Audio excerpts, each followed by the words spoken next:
وإذ بوأنا لإبراهيم مكان البيت ألا تشرك بي شيئا وطهر بيتي للطائفين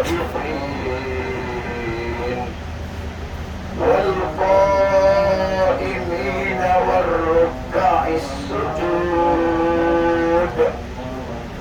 وأذن في الناس بالحج يأتوك رجالا وعلى كل ضامر يأتين من كل فج عميق ليشهدوا منافع لهم ويذكروا اسم الله في أيام معدودات على ما رزقهم من بهيمة الأنعام فكلوا منها وأطعموا البائس الفقير صدق الله العظيم.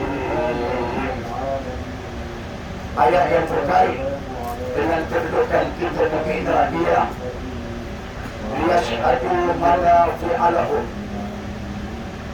Kamu datang melakukan ibadah haji untuk kamu melihat beberapa manfaat yang disediakan oleh Allah kepada kamu. Bagaimana kita hidup di bumi Mina, di bawah khemah, dalam kawasan yang sempit, dalam keadaan kita berpakaian ihram, dalam keadaan kita beribadat kepada Allah Subhanahu wa taala, dalam keadaan kita menunggu waktu untuk melontar bagi melakukan tahallul awal. Bagaimana kita berada di sini dalam keadaan tolong menolong antara satu sama lain. Kita berlapang dada dengan rakan-rakan dan kawan setempat kita, rakan yang sama-sama berada dalam kemah kita. Bagaimana kita tolong menolong antara satu sama lain, membantu mereka mengambil makanan, menyediakan makanan, membuat sampah, membersihkan tempat tidur, menyediakan air minum, menyediakan buah-buahan, mengambil makanan dan sebagainya.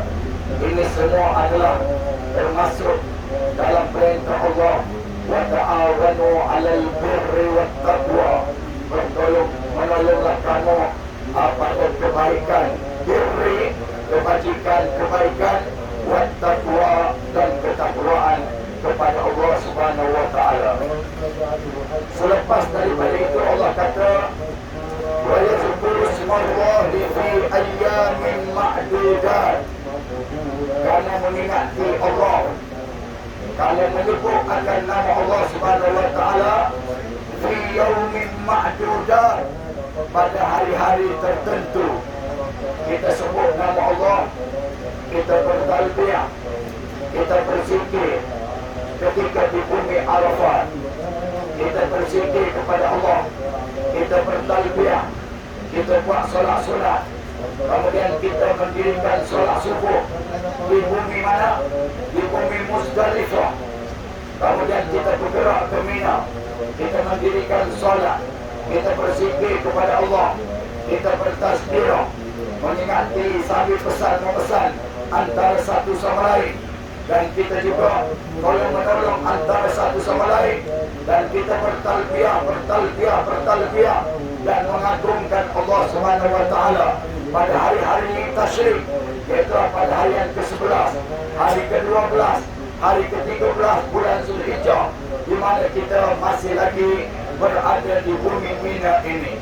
Wa yazkuru ismallah, kamu menyebut akan nama Allah fi ayyamin ma'dudat, pada hari-hari tertentu yang ditentukan oleh Allah Subhanahu wa taala. Kemudian ketika kamu berada di bumi Mina, apa yang kamu buat? Ala ma razaqahum min bahimatil an'am, di atas apa rezeki yang kami berikan kepada kamu daripada binatang ternakan. kamu melakukan ibadat korban.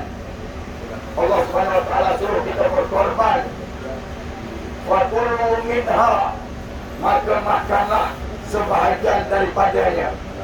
Daripada sebahagian daripada daging kurban kamu boleh makan. Wa at'imul ba'isal fakir, dan beri makanlah kepada orang yang susah dan juga orang-orang yang fakir miskin.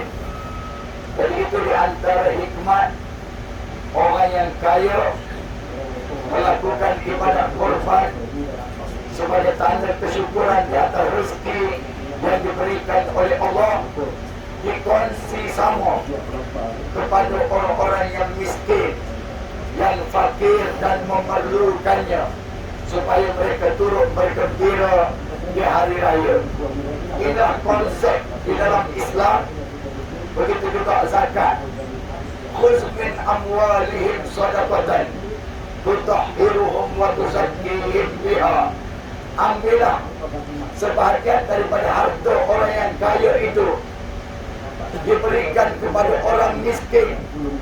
Tujuannya untuk dikembangkan hartanya dan dibersihkan hartanya. Apabila harta itu bersih, Allah kembangkan harta yang bersih. Yamhaqullahu riba wa yurbis sadaqat. Allah tak akan kembangkan duit hasil daripada riba, akan tetapi Allah Subhanahu wa taala akan kembangkan duit hasil daripada sedekah. Percayalah tuan-tuan dan puan-puan, kelebihan sedekah. Apabila kita bagi satu zakat, Pak Imam doa apa? Barakallahu laka fima a'taita wa barakallahu laka fima amsakta. Moga-moga Allah berkati apa yang engkau keluarkan zakat padanya. Moga-moga Allah berkati apa yang masih tinggal yang dijadikan wang simpanan dan modal perniagaan. Allah Subhanahu wa taala Maha Kaya. Dia ambil zakat tetap 1/40, 2.5% daripada keuntungan kita. Kita untung 40,000, zakat 1,000. Untung 40 juta, zakat 1 juta.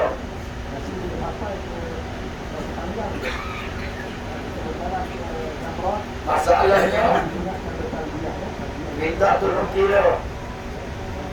Berapa zakat Ustaz? 80,000 untung, 2.5%, zakatnya 2,000. 2,000, okey bayar. Tapi dah kira-kira zakat berapa Ustaz? Zakat untung 40 juta, 1 juta. Apabila dengar 1 juta, dia kata 1 juta. Dah lain macam dah. Dia kata ni Alfa sebuah dah boleh angkat ni, yang baru punya. Jadi tak jadi. Ustaz menguruskan zakat-zakat doktor-doktor KPJ, orang lama seperti Dr. Hafiz, Datuk Abang Sudirman, Datuk Ruslan Arsyad dan sebagainya. Lebih 180,000 sebulan. Tapi mereka ini walaupun gaji besar, sebulan dia keluarkan zakat. Dia panggil nak cek 180,000 zakat dia. 11 bulan untuk dia, sebulan zakat. Jadi kita pun begitu. Kalau kita dapat rezeki Allah kasih, keluarkan zakat sebagai tanda kesyukuran di atas nikmat kurnia yang Allah berikan. Walau macam mana banyak sekalipun kita dapat harta kekayaan, tetap Allah ambil 1/40 untuk dikembalikan kepada orang miskin, sehingga orang miskin tidak ada sifat iri hati kepada orang kaya. Jadi orang miskin doa, ya Allah, kayakan dia lagi ya Allah, kayakan dia lagi ya Allah. Lagi banyak dia harta dia, lagi banyak zakat yang dia keluarkan. Itu zakat. Sedekah. Cuba tengok para sahabat, mereka bersedekah siang dan malam. Abdurrahman bin Auf pada suatu hari bergegar bunyi Madinah. Lalu Aisyah tanya, bunyi apakah yang bergegar itu, yang bising itu? Lalu diberitahu itulah 700 ekor unta rombongan perdagangan milik Abdurrahman bin Auf yang datang daripada negeri Syam yang syarat dengan muatan. Lalu Aisyah kata, aku dengar Rasulullah SAW bersabda, Abdurrahman bin Auf termasuk dalam 10 orang yang dijanji syurga. Belum sempat barang-barang diturunkan daripada belakang unta itu sampai kepada Abdurrahman bin Auf. Melalui dia datang jumpa Aisyah, wahai ibu, adakah ibu yang dengar perkara tersebut daripada Rasulullah? Aisyah kata, ya. Suka Abdurrahman bin Auf. Dia kata apa? Bersaksikanlah wahai ibuku 700 ekor unta dengan muatannya sekali, dengan unta-untanya sekali, saya dermakan fisabilillah. Semua sekali. Kita ingatkan dia bankrupt, rupa-rupanya tak, lepas itu lagi kaya, lagi kaya, lagi kaya. Kadang-kadang kita ni, oh gembira, suka, pergilah unta yang paling depan sekali, buka, keluarlah keblek kat 5 line, kain batik 5 line, seekor unta aku tak ambil. Kita baru berfikir nak derma 5 riyal, 10 riyal, Pak Arab derma 1 kontena, derma air 1 kontena, derma susu 1 kontena. Sulaiman Ar-Rajhi, pemilik bank Ar-Rajhi, tajuk berbuka puasa di Masjid Nabawi. Semua kurma yang digunakan untuk berbuka puasa di Masjid Nabawi adalah daripada kurma ladangnya.